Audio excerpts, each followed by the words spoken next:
Hello G Mamas! Today we will be talking about second trimester symptoms.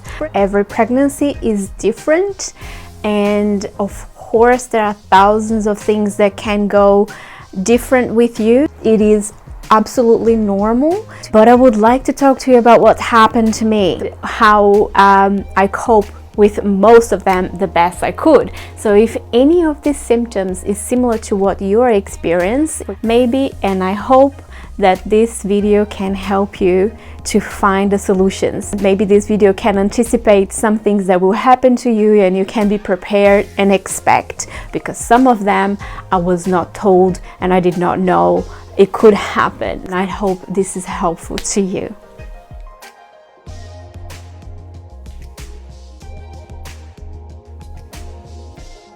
Alright, so I'm gonna cheat here, and I wrote on the blog, the full article link is below, so you can read the step by step of all these things that happened to me.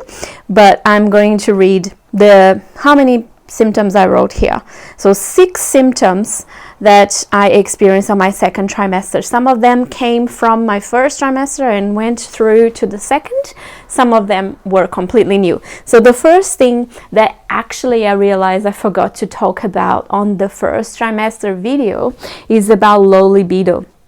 And I started experiencing a decrease in sex drive from the first trimester, which was surprising. And on my second trimester, I just lost my libido completely on my second trimester. Just had no interest whatsoever. It wasn't something that I wanted, but I felt afraid of, or I wanted, but I was too tired to do it. It wasn't like that. It was something like I didn't think about it. It wasn't something that my body naturally prompted to me. What I can tell you is to go to the video and to the vlog where I write about how you can fix or you can improve your low libido through Tantra with a naturopath and Tantra practitioner, and she teaches a few exercises and a few techniques that you can try and is harmless to your baby and can improve your sex drive. What you can do is to go and watch that video, because that's going to be only about this symptom alone, okay? The second thing that happened to me, and it started to happen to me on the second trimester, was short breath. And basically it's natural for you, if as you grow you are pressuring your lungs, so any exercise that you used to do is not the same anymore. And if you're walking, if you are running, or if you are going up the stairs, you will feel, even now talking to you, you can notice that I am already catching on my breath here. And what you can do, what I wrote, is that you can maintain good posture, sitting and standing, so you can, you don't press your lungs too much. You can prop yourself when you are sleeping, and you can also take your time and slow down on activities. So understand that your body is changing, understand that you are growing, and things are not going to be 100%. Even if you're very, very healthy, it's not going to be 100% as it used to be. So just take things, you can still continue doing the things that you used to do, but just take things on a slower level. Don't, if you feel like you are pushing your body too much, just take a break. The third symptom, and this I never heard of before, is ribs pain.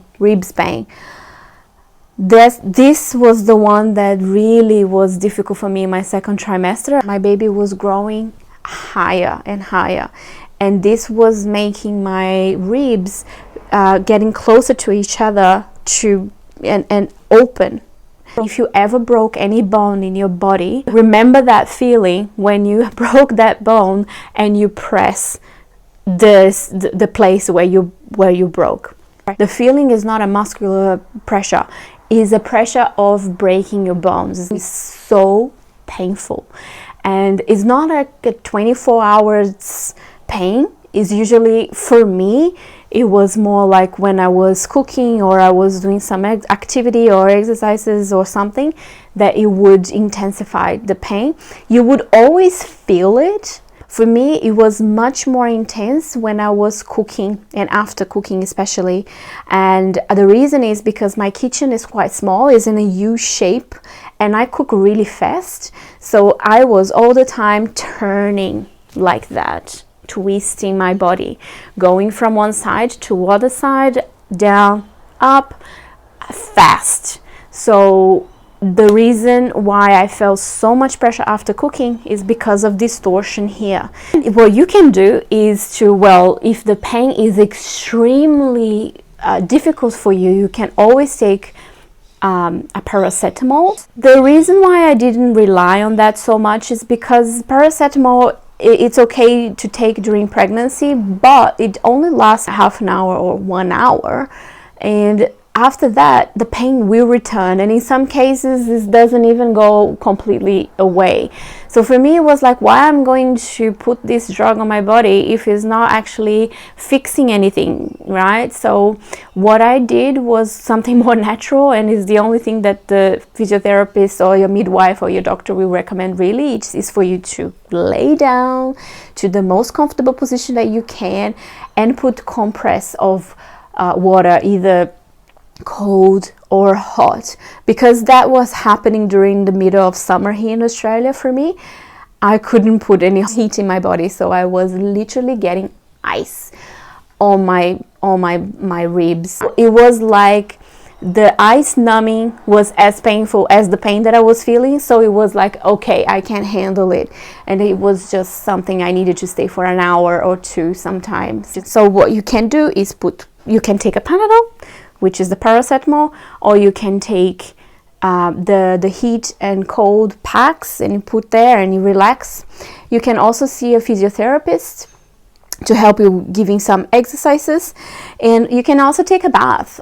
The thing is about bath is great, actually helps, but you're not going to take a bath every day, and if you're like me, you will feel this pain every day.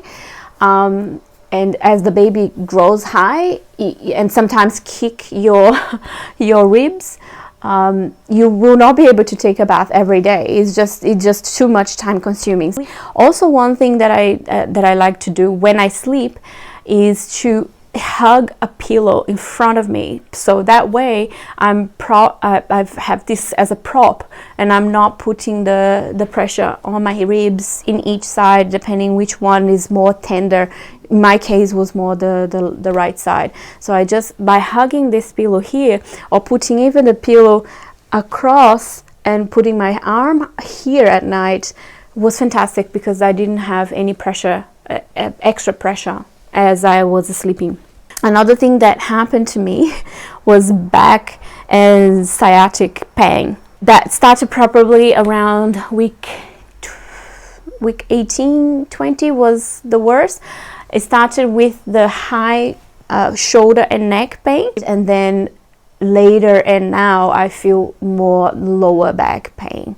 So what you can do about it, you can definitely slow down on your physical activity or stop altogether if you can. Check your mattress. That's one of the things that was important. So you can either check your mattress, change your mattress if you feel like that's something you can do and afford, or you can even buy pillow tops for mattress that can support you more and make you feel more comfortable.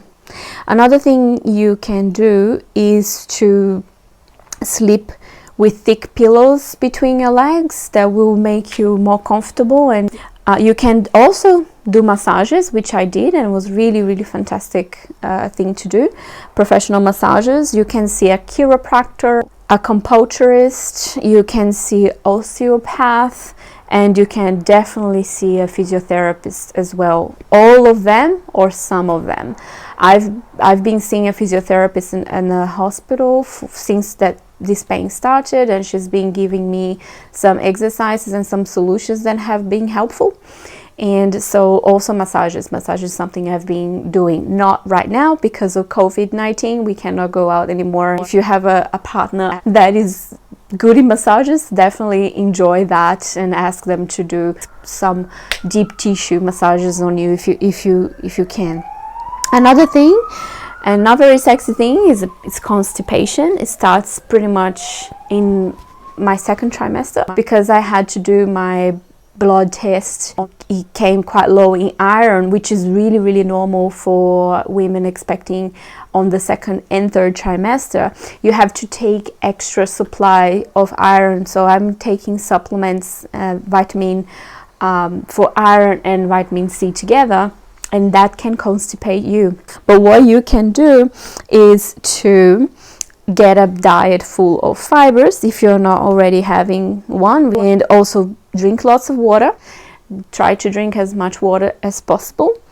Also do some regular physical activities. Even now we are still allowed to go out for a walk, provided that is not meeting other people. You can still go around and take some fresh air, so go for a little bit of a walk, nothing too much, but just to keep your body working. Also, what you can do, buy a stool softener. What I do is I take after dinner, I take 2 pills after dinner. In some cases, your doctor or midwife will tell you to take more often during the day. Disgusting, but that's true, and that's very common, and it happens a lot. And the last thing I'm talking about is sleeping discomfort. And notice that I'm still not talking about insomnia. In my case, I didn't have insomnia on my second trimester. I'm recording on my third, and now I'm having it. I will talk about that later when I'm closer to giving birth, and I know more what I experienced on my third trimester. But on my second trimester, what I feel was discomfort, and very common thing to feel because you are growing. You've never been this big before, especially in your belly. I like to sleep with my belly down. No longer able to do that on the second trimester, as your belly is already showing and is already popping. It's not comfortable either. You can't do that. So things that you can do to improve your sleep is pillows. Try as many pillows as you can to support you back between thighs, hugging. That will definitely help you a lot. Another thing you can check again is your mattress to see if your mattress is supporting you as it should. Also, you can get a silk mask to make sure that you are having, for me it's not only about the darkness, because I have a normal curtain and I also have a blackout one, but I like the soft weight that it gives on my eyes, so it feels like I'm even more intensely shutting my eyes. So you can have that as well. Buy a very comfortable mask to sleep.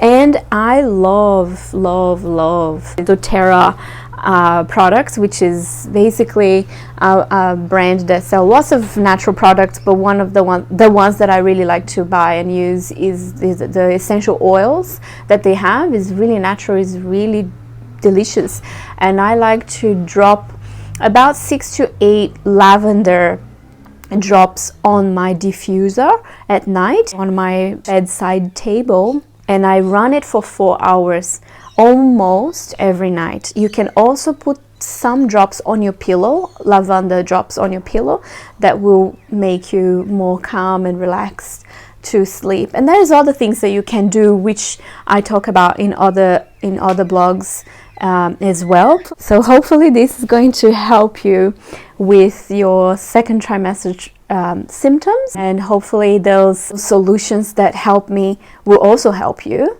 And it's funny because everyone say that the second trimester is the easier one, is the fun one, is the one that you feel great and you feel beautiful. And for me, my first trimester was like that. I didn't have many symptoms. I basically didn't have any symptoms. And that's the trimester that everyone says the worst, the first. But for me, so far, the second trimester was the worst. Thank you so much for watching this video. If you think it's helpful to you or to one of your friends, please share, like this video, subscribe to the channel, and comment below how you felt in your second trimester, and share with me any solutions that you can share with our community as well. Bye bye.